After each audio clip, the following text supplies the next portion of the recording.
Assalamualaikum warahmatullahi wabarakatuh. Waalaikumsalam warahmatullahi wabarakatuh. Bismillahirrahmanirrahim. Alhamdulillahi rabbil alamin. Wassalatu wassalamu ala asyrafil mursalin wa ala alihi wa ashabihil mujahidin at-tahirin, amma ba'du. Saudara-saudara kaum muslimin rahimakumullah. Sebagai kelanjutan dari pembicaraan kita tentang serial para nabi, maka pada pertemuan kali ini kita akan membicarakan riwayat tentang Nabi Sulaiman alaihi salam dan Ratu Balqis. Nabi Sulaiman adalah putra dari Nabi Daud alaihi salam, yang Nabi Daud ini merupakan keturunan yang ke-12 dari Nabi Yakub. Pada diri Nabi Sulaiman bertemu kebesaran dunia dan kebesaran akhirat. Ya, beliau seorang raja, ya, beliau seorang rasul. Ya, beliau seorang pemimpin agama.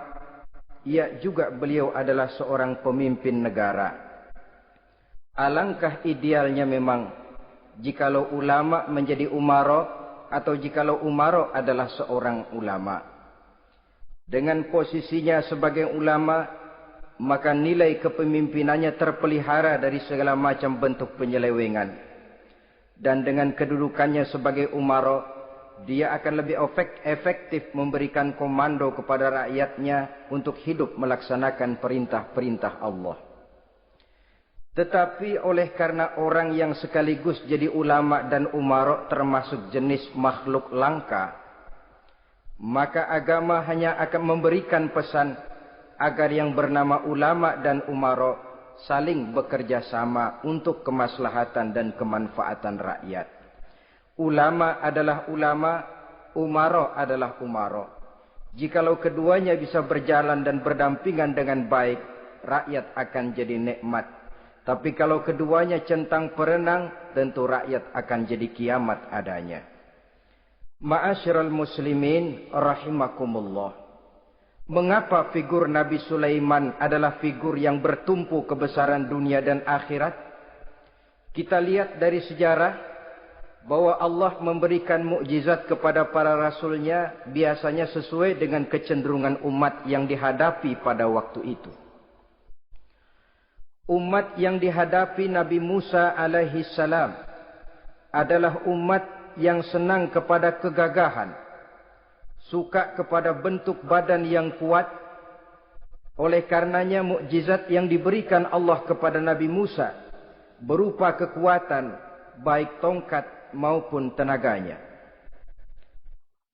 Sebaliknya, umat di zaman Nabi Isa alaihi salam cenderung berbangga dengan kemahirannya di bidang ilmu kedokteran dan ketabiban. Maka mukjizat yang diberikan Allah kepada Nabi Isa adalah mukjizat yang bisa mengatasi semua itu, sehingga Nabi Isa dengan izin Allah bisa menyembuhkan orang yang kena penyakit kusta, belang, bahkan sampai bisa menghidupkan orang mati dengan izin Allah. Di zaman Nabi Muhammad sallallahu alaihi wasallam, kecenderungan umat kepada kemampuan bersyair, sehingga ketika itu yang dihargai adalah ujung tombak dan ujung pena. Ujung tombak dalam arti pahlawan perang, dan ujung pena dalam arti seniman dan penyair. Maka di antara mukjizat terbesar yang diberikan kepada Nabi adalah Al-Quranul Karim, yang keindahan gaya bahasanya tidak seorang penyair pun sanggup menandinginya. Di zaman Nabi Sulaiman alaihi salam, kebesaran dan kemegahan dunia, kekuatan dan kejayaan menjadi ukuran. Kita tahu bahwa Jalut yang dihadapi oleh Nabi Daud adalah seorang yang bertubuh besar dan gagah perkasa, yang dalam sejarah lebih kita kenal dengan nama Goliat misalnya. Maka tidak heran kalau mukjizat yang diberikan Allah kepada Nabi Musa merupakan mukjizat yang bertumpu antara kebesaran dunia dan kebesaran akhirat, sebagai raja dan juga sebagai nabi. Tetapi yang patut menjadikan pelajaran buat kita terhadap seluruh kebesaran yang diberikan itu, Nabi Sulaiman berkata, "Haza min fadli Rabbi liyabluwani aashkuru am akfuru." Semua ini, kekuasaan dan kebesaranku, kejayaan dan kekayaanku, adalah anugerah Tuhan untuk menguji diriku. Adakah aku menjadi bersyukur karenanya atau malah aku menjadi ingkar karenanya? Alangkah baiknya jikalau ucapan Nabi Sulaiman ini kita bisa resapi dan kita bisa terapkan dalam kehidupan ini. Seorang pedagang yang berhasil berkatalah seperti perkataan Nabi Sulaiman. Seorang pejabat dengan kedudukan tinggi berkatalah seperti perkataannya Nabi Sulaiman. Seorang ulama dengan posisi sebagai pemimpin yang non formal berkatalah seperti perkataan Nabi Sulaiman. Seluruhnya berkata, "Haza min fadli Rabbi." Seluruhnya ini adalah karunia Allah untuk menguji diriku, adakah aku bersyukur atau aku menjadi ingkar karenanya. Inilah sekelumit tentang kebesaran Nabi Sulaiman alaihi salam. Pada usia 13 tahun, beliau sudah mewarisi kerajaan ayahnya Nabi Daud dengan meninggalnya Nabi Daud alaihi salam. Dan sejak itu, keistimewaan Nabi Sulaiman alaihi salam sudah nampak dalam kehidupan. Beberapa keistimewaan bisa kita catat dari pribadi Nabi Sulaiman ini. Pertama, beliau cerdik, cerdas dan bijaksana. Dan tentu saja harus begitu. Kalau Rasul goblok, mana ada umat yang mau ikut. Tetapi kecerdikan dan kecerdasan serta sifat bijaksana ini nampak dari beberapa kisah yang pernah dihadapinya. Pertama, di saat beliau berumur 11 tahun, ketika itu yang menjadi raja adalah ayahnya Nabi Daud, datang mengadu seorang petani bahwa sawah ladangnya, tanaman-tanaman yang ditanamnya habis dimakan oleh binatang ternak dari tetangga di sebelahnya. Maka ia mengajukan usul agar binatang ternak yang memakan tanam-tanamannya itu diberikan saja kepadanya. Nabi Daud meluluskan permintaan petani ini, tapi Nabi Sulaiman berkata, "Ayah, maafkan saya. Kalau boleh saya mengajukan usul, jangan seluruh binatang ternak gembala itu diberikan kepada petani. Akan lebih baik kalau binatang ternak yang memakan tanam-tanamannya itu diberikan kepada si petani selama 1 tahun. Apabila ia berkembang biak, beranak, hasil susunya seluruhnya selama 1 tahun itu boleh dimanfaatkan oleh petani tadi. Dengan demikian saya rasakan ini merupakan satu yang lebih adil ketimbang yang tadi itu." Keputusan Nabi Sulaiman ini diterima baik oleh ayahnya, oleh si petani dan oleh si gembala tadi. Pada usia 11 tahun ia sudah menunjukkan kecerdikan, kecerdasan dan sifat yang bijaksana. Contoh yang kedua, ada 2 orang ibu yang pada saat akan bekerja di ladang, masing-masing meletakkan bayinya di satu tempat, lalu keduanya pun asyik pergi bekerja. Sedang kedua ibu itu bekerja dengan asyiknya, datanglah seekor serigala menerkam salah seorang anak bayi tadi, dan kemudian dibawanya. Tinggallah anak bayi seorang. Ketika kedua ibu tadi kembali ke tempat dia meletakkan anaknya, maka keduanya lalu berebut anak yang satu itu. Jadi kasus berebut bayi rupanya memang sudah ada dari dulunya. Yang satu berkata itu anaknya, yang lain mengakui itu pun juga anaknya. Akhirnya keduanya mengadu kepada Nabi Sulaiman. Masing-masing ngotot, tidak ada yang mau mengalah. Akhirnya kata Nabi Sulaiman, "Kalau kamu berdua tidak ada yang mau mengalah, sudahlah begini saja. Berikan bayi itu kepada saya, akan saya belah 2 supaya adil. Masing-masing kamu bawa sarang sepotong." Ibu yang seorang berbinar matanya, kelihatannya gembira dengan keputusan itu. "Saya setuju Nabi Sulaiman, ini keputusan yang sangat adil. Betul, belah 2 saja bayi itu." Tapi ibu yang seorang malah berurai air matanya, membasahi pipinya. "Ya Sulaiman, daripada Tuhan belah dua anak itu, biarlah berikan saja kepada ibu yang mengaku tadi itu. Tidak sampai hati saya melihat anak yang begini ini harus menjadi korban. Biarlah dia diasuh oleh ibu yang mengakuinya tadi, asal dia tetap hidup." Nabi Sulaiman tersenyum, lalu berkata kepada ibu yang berurai air mata tadi, "Ambillah anak ini, Bu, karena ia memang benar anak ibu. Sebab sekejam-kejamnya hati seorang ibu tidak akan sampai melihat anaknya dibelah dua. Adapun engkau ibu yang gembira, engkau sesungguhnya ibu yang kurang ajar. Cuma sekedar ngaku-ngaku, buktinya anak mau dibelah dua kamu setuju. Ibu macam apa kamu anak dibelah dua setuju?" Akhirnya ibu yang satu itu menerima hukuman yang setimpal karena mengakui sesuatu yang bukan haknya. Di sini kita lihat kebijaksanaan yang dimiliki oleh Nabi Sulaiman alaihi salam. Bukti yang ketiga, pada waktu beliau mengadakan jihad fi sabilillah, beliau mengadakan mobilisasi dana. Tidak cuma manusia, binatang seluruhnya ikut memberikan sumbangan. Ketika datang gajah, gajah nyumbang kerbau. Datang kerbau, kerbau nyumbang kambing. Datang kambing, kambing nyumbang ayam. Datang ayam nyumbang burung. Datang burung nyumbang balang. Datang balang nyumbang semut. Gajah yang nyumbang kerbau ngelihat balang nyumbang semut ketawa. "Hei semut, balang, Nabi Sulaiman kamu berikan semut untuk apa kayak gitu kecilnya? Lihatin dong saya nyumbang kebo," kata gajah. Nabi Sulaiman tersenyum seraya bersabda, "Al-hadiyatu biqadril muhdi." Pemberian itu memang sesuai dengan kemampuan orang yang memberi. Kalau gajah nyumbang kerbau, itu wajar saja. Gajah besar, sumbangannya pun besar. Sebaliknya kalau balang nyumbang semut, itu juga memang pantas. Balang kecil, sumbangannya pun kecil. Yang tidak wajar kalau ada balang mau nyumbang kerbau, ada gajah nyumbang semut. Di sini kelihatan watak yang bijaksana dari Nabi Sulaiman alaihi salam. Ini merupakan ciri keistimewaannya. Setiap rasul dibekali dengan sifat ini yang namanya sifat fatonah. Cerdik, cerdas, dan bijaksana. Yang ini memang merupakan mukjizat. Kecerdasan seorang rasul tidak merupakan hasil sekolahan.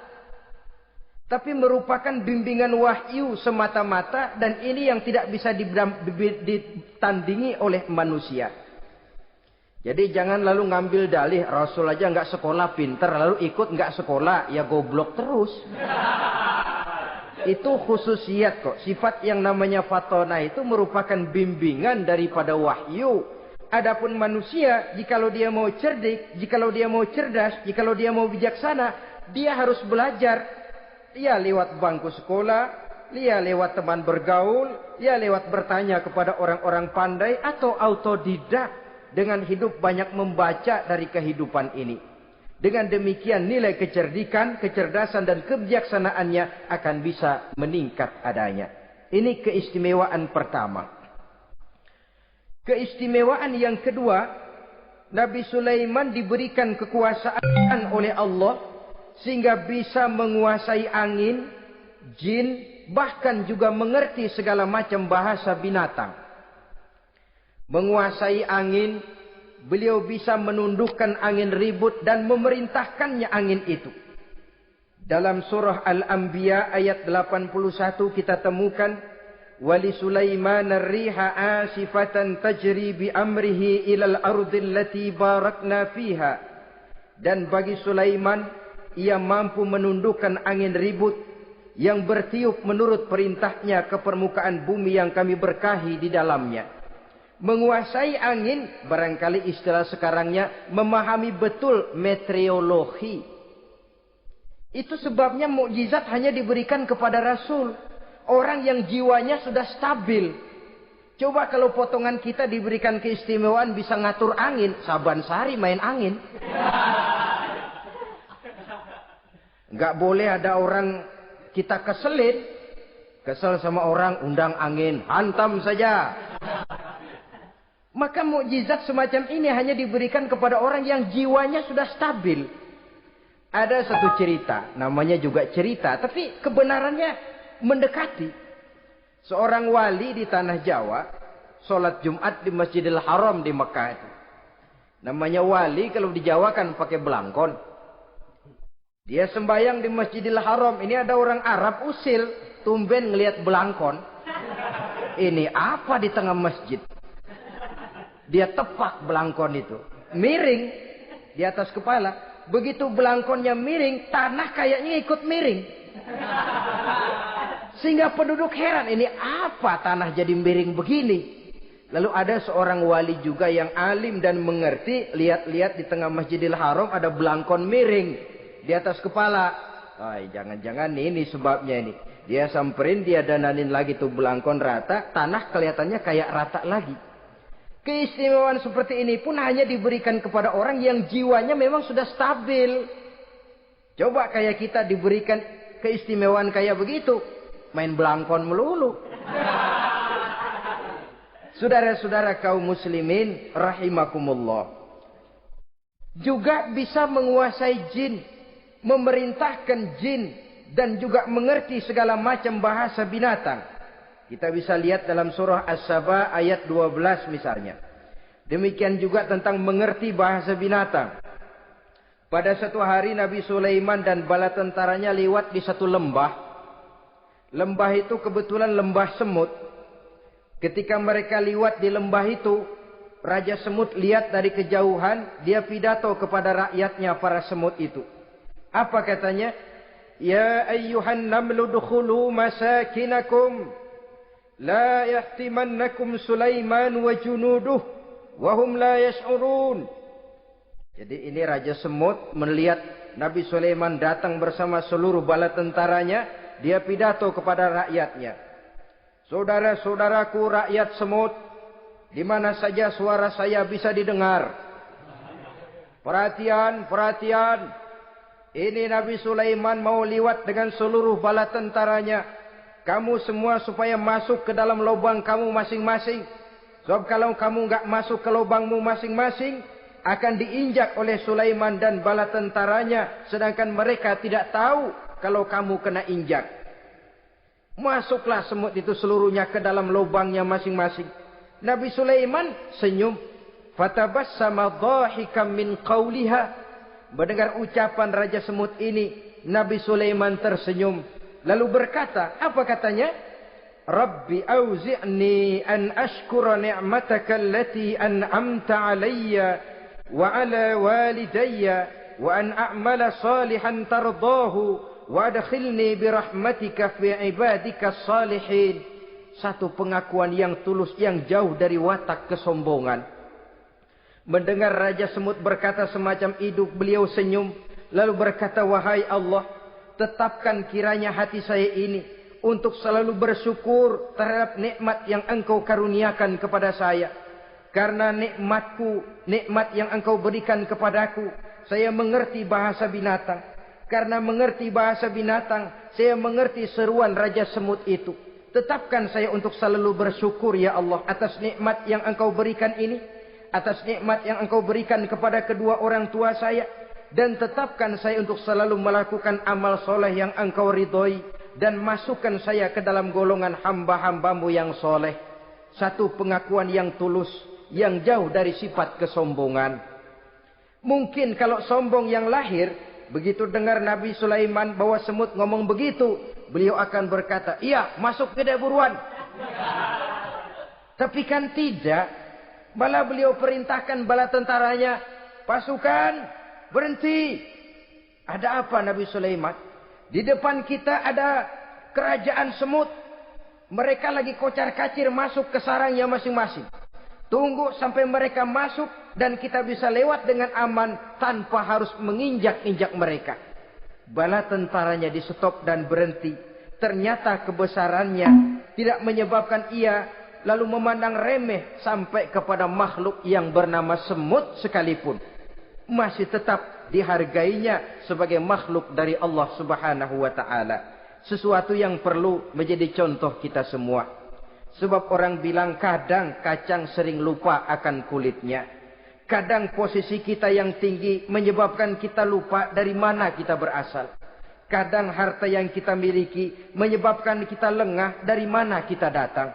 Akhirnya yang timbul adalah sifat sombong dan angkuh. Ibarat kata orang, kacang lupa dengan lanjarannya. Ma'asyiral muslimin rahimakumullah. Ini kebesaran dan keistimewaan yang diberikan Allah kepada Nabi Sulaiman alaihi salam. Apa yang perlu kita jadikan tamsil dan ibarat dari kebesaran ini? Saudara-saudara kaum muslimin rahimakumullah. Keadilan sebagai umara yang berpadu dengan kebijaksanaan sebagai ulama. Satu hari seorang sahabat bertanya kepada Rasulullah sallallahu alaihi wasallam. Ya Rasul, kalau pada satu saat ajal merenggut Tuhan berlalu meninggalkan kami sekalian, kita berpisah untuk selamanya ya Rasul. Dalam kondisi semacam itu, azahrul ardi khairul lana am batniha.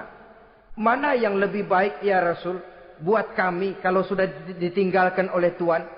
Permukaan bumi atau perut bumi yang lebih baik? Ini pertanyaan dengan bahasa kinayah. Permukaan bumi maksudnya hidup. Perut bumi maksudnya mati. Orang kalau sudah masuk ke perut bumi kan habis. Ya Rasul, kalau engkau sudah tidak ada meninggalkan kami semua, mana yang lebih baik buat kami, hidup atau mati? Bukan main pertanyaan ini. Di satu sisi menggambarkan cintanya sahabat kepada Nabi. Sehingga kalau tidak bisa mati bersamaan, biarlah mati beriring saja. Di lain pihak juga mencerminkan bingungnya sahabat kalau sudah ditinggalkan oleh Rasul. Atas pertanyaan ini, apa jawab Rasul? Kamu nggak usah khawatir. Walaupun aku sudah tidak ada, kembali ke hadratullah azza wa jalla, meninggalkan kamu semua, kamu tidak usah bingung. Dengan syarat, idza kana umaraukum khiyarukum wa amrukum syura bainakum wa aghniyaukum askhiyaukum fa zahrul ardi khairul lakum min batniha. Kalau saja para umara, kalau saja pemimpin-pemimpin kamu adalah orang-orang yang terbaik di antara kamu, dan seluruh persoalan yang kamu hadapi dapat kamu musyawarahkan dengan baik, lalu orang-orang kaya di antaramu adalah orang-orang yang dermawan, ketika itu walaupun aku sudah tidak ada, hidup lebih baik daripada mati. Permukaan bumi lebih baik daripada perut bumi. Dengan catatan 3 tadi. Pemimpinmu orang yang terbaik di antara kamu. Segala persoalan kamu musyawarahkan. Dan orang kayamu orang dermawan. Walaupun aku tidak ada, hidup lebih baik daripada mati. Tapi sebaliknya kata Nabi. Idza kana umaraukum syirarukum. Kalau umarokmu, pemimpin-pemimpinmu adalah orang-orang yang terjahat di antara kamu. Wa amrukum ala nisaikum. Dan segala urusanmu sudah diatur oleh perempuan. Walaupun dia tidak naik di bidang eksekutif, tidak memegang kekuasaan. Tapi kekuasaan bayangannya jauh lebih menentukan daripada kekuasaan yang sesungguhnya. Kalau perempuan sudah ikut campur mengaturmu, kemudian wa askhiyaukum bukhalaukum. Orang-orang kaya di antaramu adalah orang-orang yang bakhil bin pelit alias kikir. Maka ketika itu kata Nabi, fabatnul ardi khairul lakum min zahriha. Perut bumi lebih baik daripada permukaan bumi. Apa yang bisa diharapkan dari pemimpin yang zalim, perempuan yang sok kuasa, dan orang-orang kaya yang bakhil dan pelit? Dalam kondisi semacam itu, bertemulah kita dengan yang bernama kiamat. Dan kalau sudah kiamat macam itu kata Nabi, perut bumi lebih baik daripada permukaan bumi. Maka yang kita perlukan sekarang adalah kerjasama antara ulama dengan umara. Ulama bukan umara, umara pun bukan ulama. Harus saling kerjasama dan jangan saling memperalat. Kerjasama menurut bidangnya masing-masing menjadi yang terbaik di bidangnya.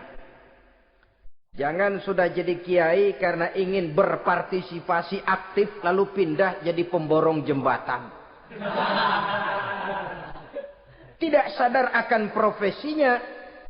Dan orang lalu tidak bisa berkata, apaan kiai mubalik bisanya cuma ngomong saja. Sekarang kan zaman pembangunan perlu karya nyata.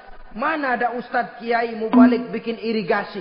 Cuma pidato saja. Apa kemiskinan bisa diatasi dengan pidato? Ini juga orang tidak ngerti urusan. Wong Nabi saja ngajarin kok. Iza wusidal amru ila ghairi ahlihi fantaziri sa'ah. Yang kemudian diterjemahkan dalam manajemen modern. The right man on the right job. Bahwa persoalan harus diserahkan kepada orang yang memang ahlinya. Lah kalau kiai ngurus irigasi, apa nanti lurah mau ngajar fikih? Camatnya ngajar tafsir. Kacau jadinya. Makin ruwet jalur birokrasi, makin banyak orang meninggalkan profesi dan malah melaksanakan sesuatu yang bukan profesinya. Untuk memberesi keruwetan birokrasi termasuk diantaranya menanamkan kesadaran profesi yang menimbulkan kebanggaan dan kebanggaan yang membuahkan tanggung jawab terhadap profesi itu. Sebab orang kalau sudah bekerja menurut profesinya, walaupun tidak kaya, tapi hidupnya tenang. Kenapa? Karena panggilan jiwanya. Seorang kiai yang diajak ngobek, walaupun objeknya gol puluhan juta, kaya, belum tentu tenang. Karena saya yakin bukan ke sana panggilan jiwanya. Ma'asyiral muslimin rahimakumullah. Itulah sebabnya kerjasama ulama membangun lingkungannya, ulama membangun manusianya, umarok membangun lingkungannya, sehingga terciptalah wujud daripada pembangunan manusia seutuhnya, ya zahirnya, ya batinnya. Seluruh kita berpartisipasi, hanya bidangnya saja yang berbeda-beda. Jangan yang satu merasa lebih berjasa dari yang lain. Jangan yang satu merasa lebih penting dari yang lain. Seluruh kita penting, seluruh kita berjasa. Cuma bidang kita saja yang berbeda-beda. Inilah bahasa Quran. Kullun ya'mal ala syakilatih. Setiap orang bekerja menurut profesinya masing-masing. Ma'asyiral muslimin rahimakumullah. Kita kembali kepada riwayat Nabi Sulaiman alaihi salam. Satu hari ketika beliau sedang menginspeksi pasukan, berkumpullah pasukan beliau itu, ya tentara yang manusianya, ya pasukan jinnya, ya seluruh binatang-binatangnya berbaris. Beliau selaku inspektur upacara mengadakan inspeksi pasukan. Dari sekian pasukan-pasukan yang diperiksanya pada waktu itu, Nabi Sulaiman melihat tidak terdapat burung hudhud. Beliau bertanya-tanya, "Ma liya aral hudhuda am kana minal ghaibin?" Kemana burung hudhud? Orang lain pada kumpul, dia sendiri tidak ada. Awas kalau dia datang. Kalau dia tidak bisa memberikan alasan yang tepat kemana dia, akan saya berikan sanksi dan hukuman. Ini namanya pemimpin yang bertanggung jawab toh. Seorang pun dari yang dipimpinnya tidak ada, menjadi pertanyaan. Tidak lama kemudian datang burung hudhud. Begitu datang lalu memberikan laporan kepada Nabi Sulaiman. Kalau istilah sekarang, begitu dia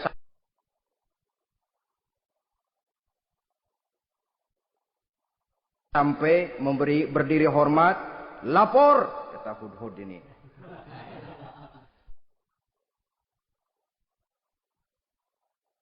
Bagaimana hudhud? Maaf Tuan Raja, saya terlambat. Iya, kenapa terlambat? Patroli Tuan Raja. Kemana saja kamu patroli? Keliling. Lalu apa hasilnya? Inni wajadtu imra'atan tamlikuhum wa utiyat min kulli syai'in wa laha 'arsyun 'azim. Saya baru patroli ke satu negara yang bernama Sabah, Tuan Raja. Sabah, saudara tahu Sabah? Di mana itu?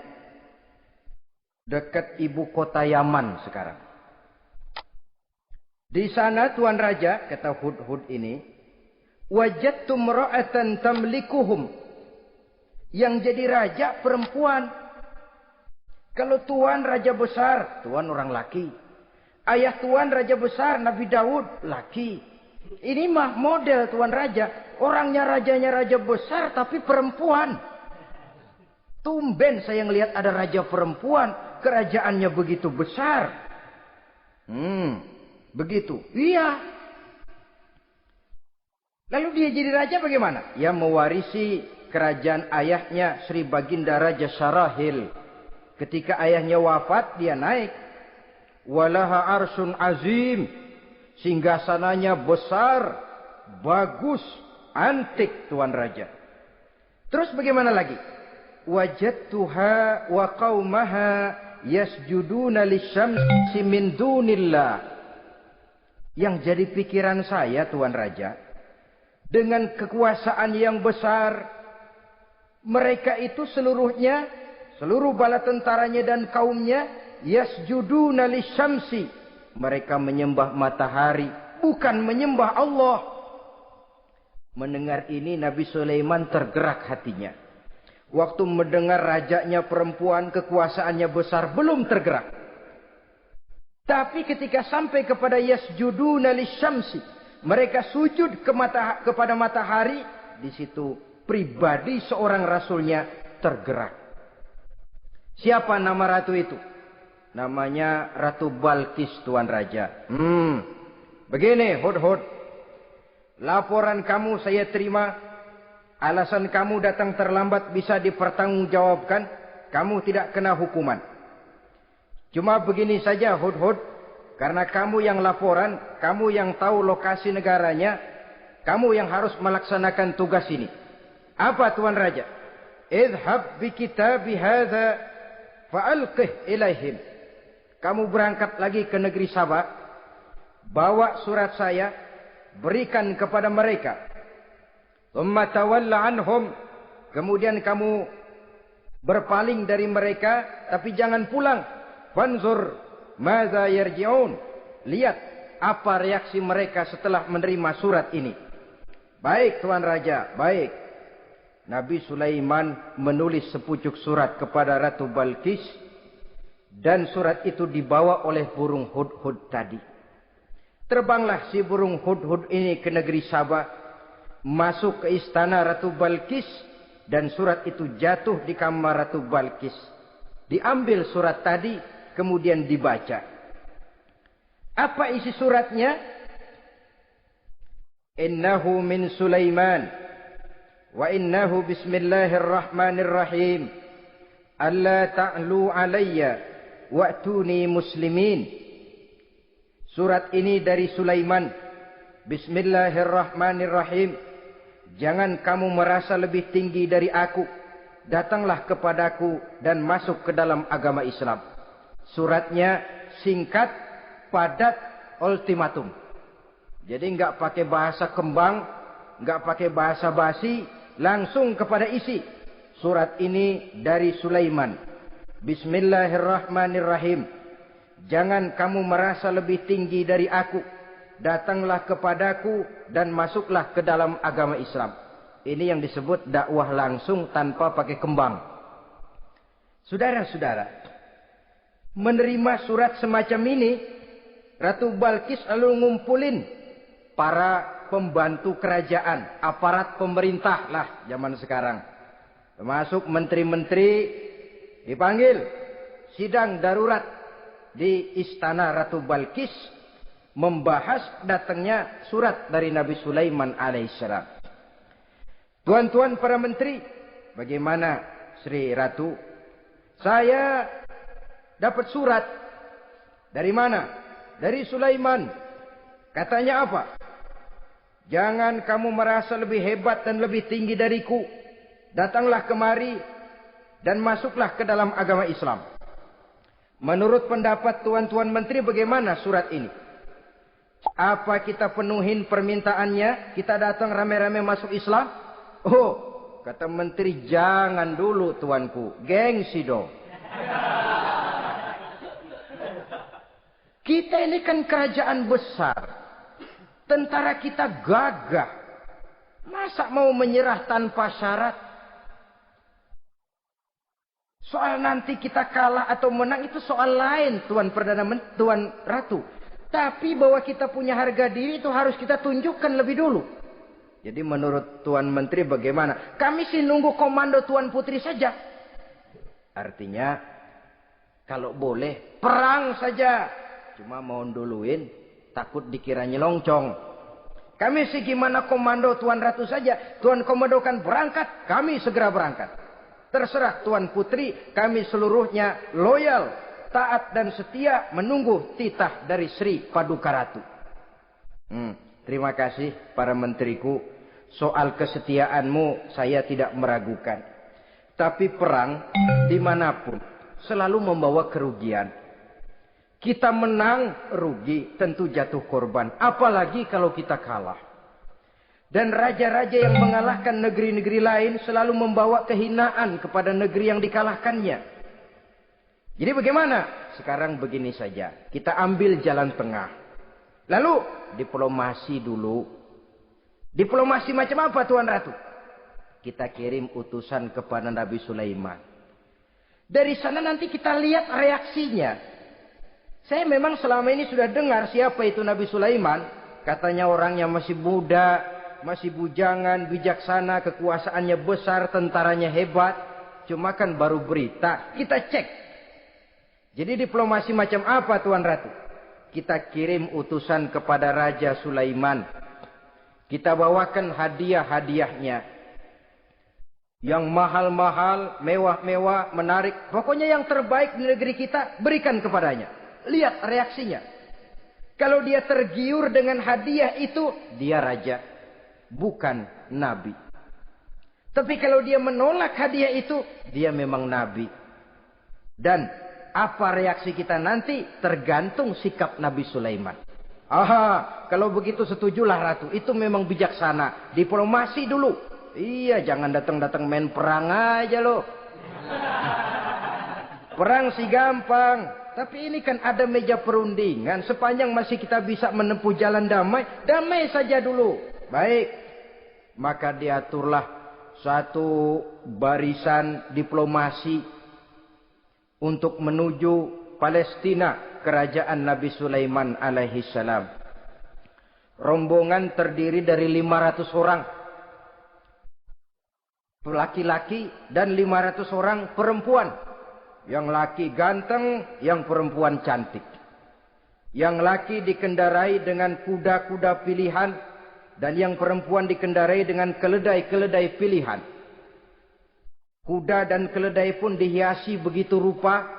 Pelanaknya yang terbagus dilapis dengan sutra.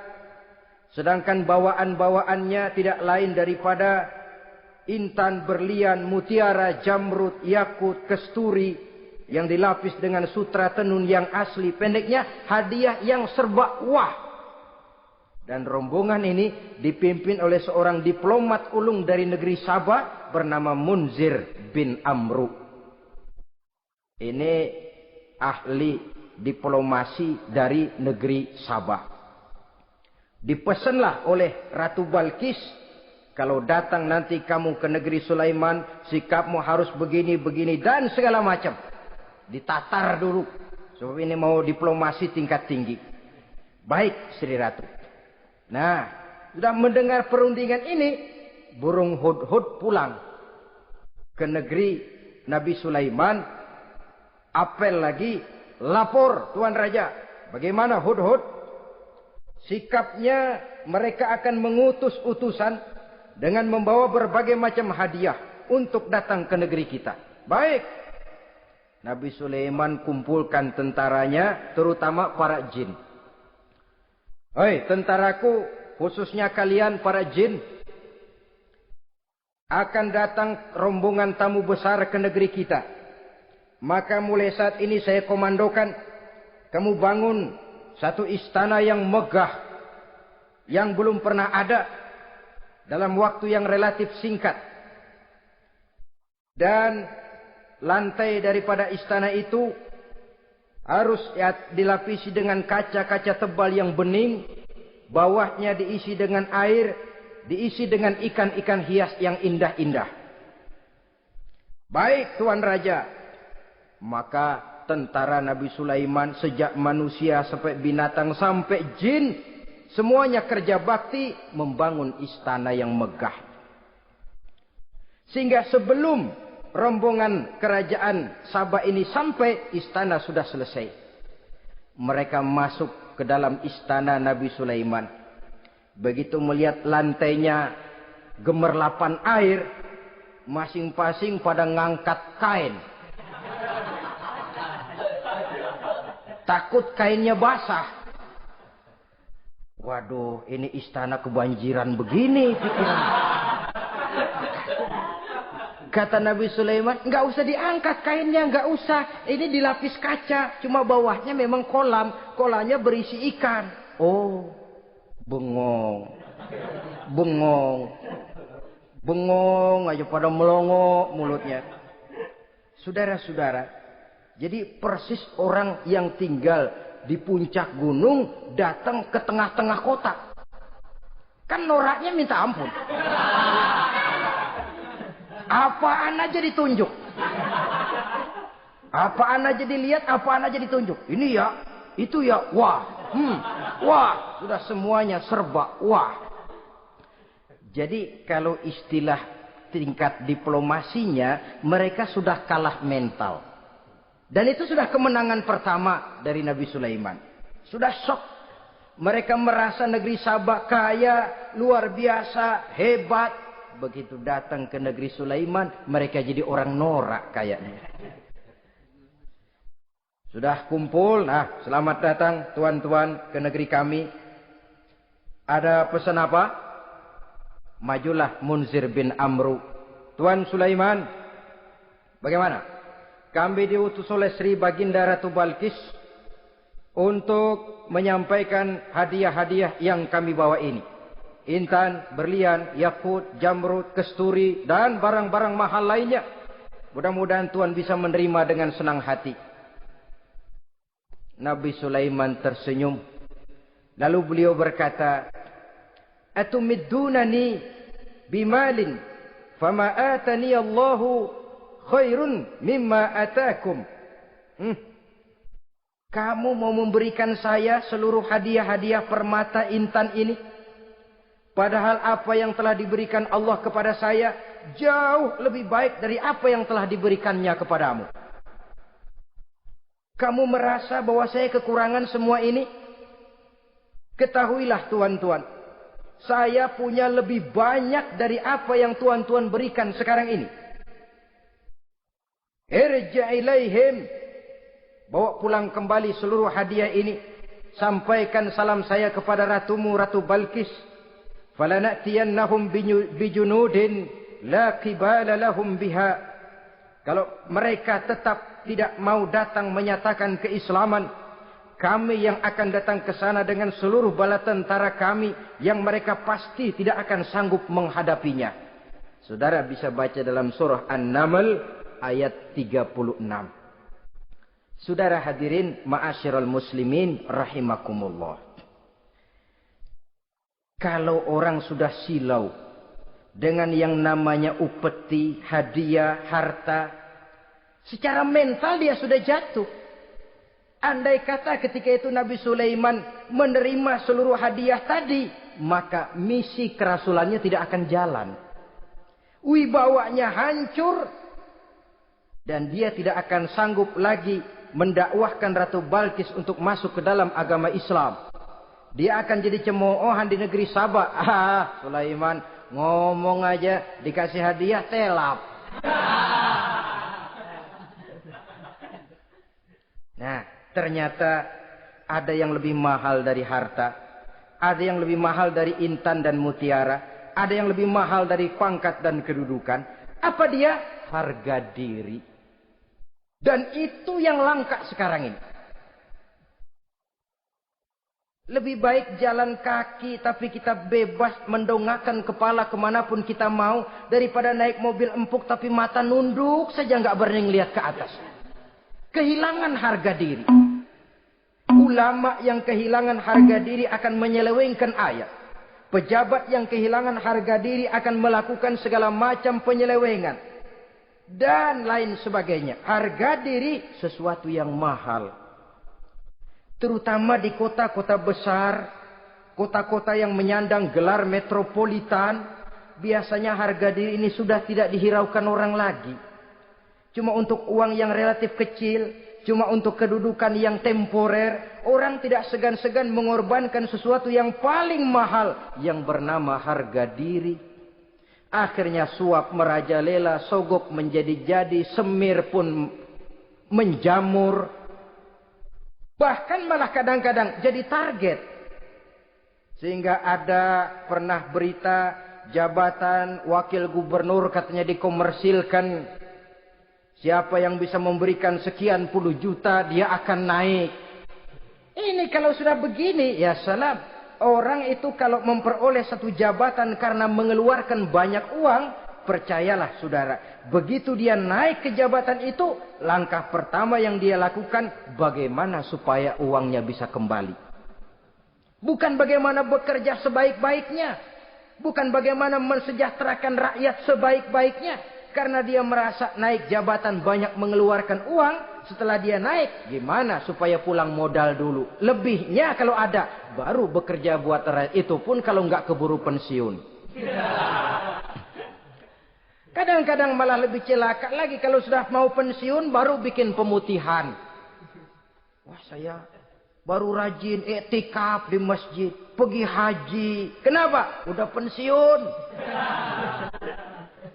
Tapi waktu masih aktif, tanda tangan masih laku, nota masih dihargai, kata belece masih berwibawa, lupa berbuat untuk hari depan dirinya sendiri, yaitu akhiratnya. Konon lagi untuk umat dan agamanya.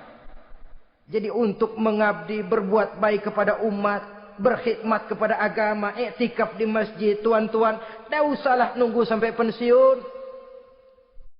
Manfaatkan posisi yang tuan-tuan punya sekarang ini untuk beribadah dengan sebaik-baiknya. Itu pun masih bersyukur, masih bisa mengadakan pemutihan daripada tidak sama sekali. Cuma alangkah akan lebih efektifnya lagi kalau itu diawali pada saat kita masih mempunyai posisi kunci. Ini reaksi Sulaiman, saudara-saudara. Diberikan hadiah yang mahal, atau midunani bimalin. Kamu mau nyogok saya dengan hadiah ini? Yang diberikan Allah lebih hebat dari yang kau bawa sekarang ini. Apa yang saya cari? Oleh Allah saya telah diberikan sesuatu yang lebih besar dari yang kau bawa. Sudah, bawa pulang saja. Sampaikan salam kepada ratumu. Kalau dia tetap ngotot tidak mau kemari, saya yang akan datang ke sana dengan seluruh bala tentara yang saya yakin sampean akan kewalahan ngadepinnya. Pulang, sampaikan salam saya, bawa seluruh hartamu. Diplomasi tahap pertama menang total. Utusan Raja Sabah sudah kalah mental, kalah juga fisik. Pulanglah mereka dengan membawa kembali seluruh hadiah yang mereka ingin sampaikan tadi. Bisa dibayangkan mentalnya itu. Ya. Sama juga kita sudah punya niat ingin menyogok seseorang. Tahu-tahu yang mau disogok nggak nerima. Pulang kayaknya muka kan belipet. Sulit ketemu orang. Jadi perasaan kita orang pada ngetawain aja. Padahal orang mah nggak tahu persoalannya. Tapi sikap mental sendiri itu. Jadi memang saudara-saudara ini berkaitan. Walaupun yang mau nyogok banyak, kalau yang disogok nggak mau, nggak jadi. Walaupun ada yang minta disogok, kalau yang mau nyogok nggak ada, juga nggak nyetel. Lah ini nyetel, yang mau nyogok banyak, yang disogok pun ada. Jadilah perbuatan itu. Ma'asyiral muslimin rahimakumullah. Sampai mereka di kerajaan Sabah, mereka ceritakan itu. Ratu Balkis bengong. Ternyata yang saya dengar selama ini memang benar rupanya. Sulaiman bukan cuma raja, tapi juga rasul. Bukan cuma pemimpin negara, tapi juga pemimpin agama. Lalu bagaimana, Sri Ratu? biar saya pikir-pikir dulu. Pikir. Bagaimana ya? Sudahlah, begini saja. Kita sekarang berangkat ke negeri Nabi Sulaiman. Saya yang akan langsung memimpin rombongan. Ada 2 tujuan Ratu Balkis sebenarnya. Tujuan pertama ingin melihat dengan mata kepala sendiri kebesaran Sulaiman yang selama ini dia cuma dengar beritanya saja. Yang kedua, ada udang di balik batu. Kalau setelah Nabi Sulaiman nanti melihat kecantikan Ratu Balkis ini, dia bisa fly. Nah, istilah anak sekarang, dia bisa fly. Nah, siapa tahu kan karena kecantikannya Nabi Sulaiman lalu jatuh hati dan Dewi Amor pun bicara. Nanti bila mata bertemu mata, bibir ikut senyum, hati berdetak. Maka terjadilah magnet-magnet saling bersentuhan, percintaan tingkat tinggi. Kan lumayan dapat suami, dapat pacar seorang raja besar. Jadi dengan harapan ini berangkatlah Ratu Balkis ke negeri Nabi Sulaiman. Hud lapor lagi. Lapor. Bagaimana Hud? Ini Ratu Balkis yang mimpin sekarang. Baik, kita siap-siap. Begini saja, kata Nabi Sulaiman. Siapa yang bisa bawa singgasana Ratu Balkis ke sini? Jin Ifrit tampil. Saya. Berapa lama kamu perlukan untuk membawa singgasana Ratu Balkis kemari? Sebelum Tuan bangun dari tempat duduk, itu singgasana sudah bisa sampai kemari, Tuan Raja. Bagus. Ada yang bisa lebih cepat? Saya, kata seorang ulama. Berapa lama? Sebelum Tuan kedip. Asal Tuan kedip, Tuan melek lagi, singgasana sudah sampai di sini. Baik, kerjakan. Dalam waktu sekejap itu singgasana Ratu Balkis sudah sampai di istana Nabi Sulaiman. Pasang di sini, biar dia dudukin nanti. Rubah sedikit biar dia nggak kenali. Dirombak sedemikian rupa. Masuk Ratu Balkis ke istana Nabi Sulaiman. Terjadilah kemudian di perundingan semacam tingkat tinggi antara raja dengan raja. Bagaimana Tuan Ratu Balkis? Iya, Tuan Sulaiman. Iya, bagaimana? Saya kagum dengan kebesaran Tuan. Bukan kebesaran saya. Seluruhnya ini adalah karunia Allah kepada saya. Saya dengar Tuan menyembah matahari. Padahal matahari tidak pernah memberikan apa yang Tuan kehendaki. Matahari tidak pernah menciptakan Tuan. Adalah lebih baik Tuan menyembah yang menciptakan matahari daripada menyembah matahari itu sendiri. Nabi Sulaiman, bagaimana kalau kita mengadakan ya sambil berunding, sambil lobbying istilah sekarang. Baik, lobbying pun jadi. Berjalanlah meninjau seluruh pelosok istana Nabi Sulaiman alaihissalam. Seperti halnya bala tentaranya, Ratu Balkis juga sampai di lantai kaca, angkat kain. Kata Nabi Sulaiman, jangan diangkat tuh kain. Ini bukan air, istana kaca. Bukan main kebesaran kamu. Melihat begitu kebesaran Nabi Sulaiman, Ratu Balkis yang niatnya sementara mau melontarkan diplomasi asmara, lupa. Lalu apa katanya? Rabbi inni zalamtu nafsi. Ya Allah, selama ini saya benar-benar telah zalim kepada diri saya. Begitu banyak nikmat yang Engkau berikan kepada saya.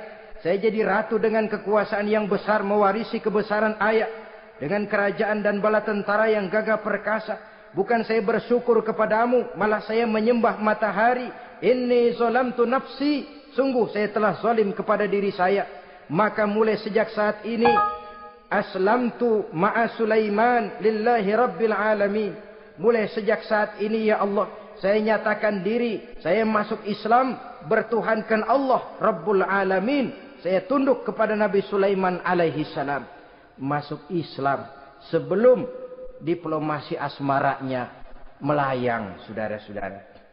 Sudah masuk Islam? Sudah. Nah, Ratu Balkis sekarang bagaimana?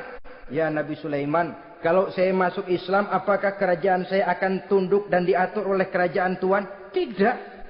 Kamu persilakan pulang ke kerajaanmu. Atur negerimu menurut cara yang kamu mau, asal sesuai dengan perintah Allah. Saya bukan penjajah. Saya cuma mengajak kamu ke dalam Islam. Saya tidak ingin meluaskan wilayah saya. Asal kamu sudah masuk Islam, tugas sudah saya jalankan. Perkara kerajaanmu, kau pulang, kau atur dan kau tetap jadi raja. Jangan merasa kalau sudah masuk Islam lalu kerajaanmu saya caplok. Islam bukan penjajah, Ratu Balkis. Baiklah Nabi Sulaiman, saya tahu. Tapi untuk melanggengkan kerjasama antara kerajaan Sabah dengan kerajaan Tuhan, caranya bagaimana? Mulain ngojok-ngojok. Dia nggak bilang lu demen aja deh sama gue. Enggak. Cuma untuk jangka panjang. Jangka panjangnya Sulaiman. Supaya kita tetap bisa kerjasama, caranya bagaimana? Ya supaya kerajaan berumur panjang, kau harus punya keturunan. Kata Nabi Sulaiman. Itu kan berarti saya harus nikah. Memang. Tapi saya ratu. Suami saya kan paling kurang juga harus maharaja, sahansah. Ya sebenarnya sih cuma dia nggak bilang aja. Di kerajaan gue nggak ada yang setimpal. Gue maunya sama elo. Itu kalau bahasa kita. Cuma ini kan bahasa perempuan. Perempuan kan paling pintar nahan perasaan. Nggak kayak orang laki. Orang laki kalau lagi mabok cinta teler. Sama siapa aja dia cerita. Gue kan lagi demen sama si Ano. Lain sama perempuan, dia paling bisa jaga perasaan. Saya kalau begitu, saya harus kawin dengan maharaja. Ya kamu tinggal pilih saja, kata Nabi Sulaiman. Nabi Sulaiman, ini Perdana Menteri udah pada mesem-mesem, udah paham ke arah mana maksudnya. Bagaimana kalau kita kukuhkan saja dua kerajaan ini, Nabi Sulaiman? Saya pun setuju kalau itu kamu punya mau. Wah, ini Perdana Menteri takbir semua. Allahu Akbar, Alhamdulillah, Alhamdulillah. Sampai akhirnya Nabi Sulaiman pun menikah dengan Ratu Balkis. Bergabunglah dua kerajaan besar itu. Saudara-saudara kaum muslimin rahimakumullah. Kemudian setelah bertahun Nabi Sulaiman wafat. Tidak seorang pun tahu karena beliau wafat sedang pegangan tongkat. Ketika tongkat dimakanin rayap, rapuh, baru beliau jatuh. Orang tahu kalau Nabi Sulaiman sudah wafat. Menurut riwayat beliau wafat itu sedang sholat. Karena sholat Nabi Sulaiman cuma diri saja. Tidak pakai ruku dan sujud. Menurut riwayat lain beliau sedang memandori jin dan tentaranya yang sedang kerja. Begitulah wafat beliau. Kita bisa baca dalam surah Saba ayat ke-14.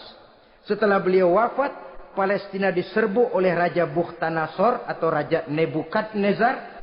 Seluruh kebesaran Sulaiman di bumi hanguskan. Istananya dihancurkan. Intan permata dan kekayaan beliau dirampok. Dan tinggallah kebesaran Sulaiman cuma legenda saja. Yang kita kenal dengan istilah Haikal Sulaiman. Legenda. Riwayat-riwayat yang sampai sekarang ini masih bisa kita telusuri kebenarannya. Saudara-saudara, inilah pertemuan yang singkat ini. Walaupun serba singkat, mudah-mudahan ada manfaatnya. Dengan kesimpulan, seluruh anugerah yang ada pada kita hakikatnya karunia Allah. Marilah kita menjadi orang yang pandai bersyukur atas anugerah itu. Terima kasih atas segala perhatian. Mohon maaf atas segala kekurangan. Usikum wa nafsi bitaqwallah. Wassalamualaikum warahmatullahi wabarakatuh.